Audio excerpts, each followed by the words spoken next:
చిన్న పాకాలో నేను పరిచర్య చేసేటప్పుడు దాన్ని బట్టి కొంతమంది ఎగతాళి, ఉండే నివాసం కూలిపోతే దాన్ని బట్టి కొంతమంది ఎగతాళి, అలాగే ఆర్థిక స్థితిగతులు సరిగా లేవని మా జీవితాలను చూసి కొంతమంది ఎగతాళి,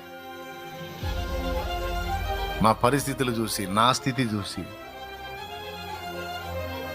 ఏం పర్వాలా, అన్ని దేవుడికి అప్పచెప్పుకొని నీకే స్తోత్రం నాయన అని ముందుకు సాగిపోయాను. అన్నీ చూస్తున్న దేవుడు ఎల్రోయి ఎల్రోయి ఎల్రోయి చూచుచున్న దేవుడు తన బాహు చాపాడు. నేను ఆయనకు ఒక అపనమ్మకస్తురాలైన భార్యను గాని ఆయన నా విషయమే నమ్మకమైన భర్త.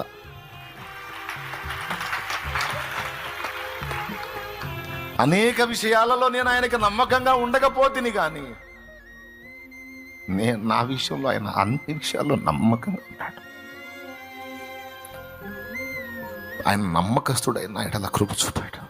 ఇది యథార్థంగా నేను ఒప్పుకుంటున్నాను. అన్ని విషయములలో నేను ఆయన సంతోష పెట్టకపోతేని కానీ ఆయన అన్ని విషయములలో నా విషయమై మానని కృప చూపుతూ, మానని ప్రేమ చూపుతూ ఆయన బహునమ్మకస్తుడై ఉన్నాడు. నమ్మదగిన దేవుడు.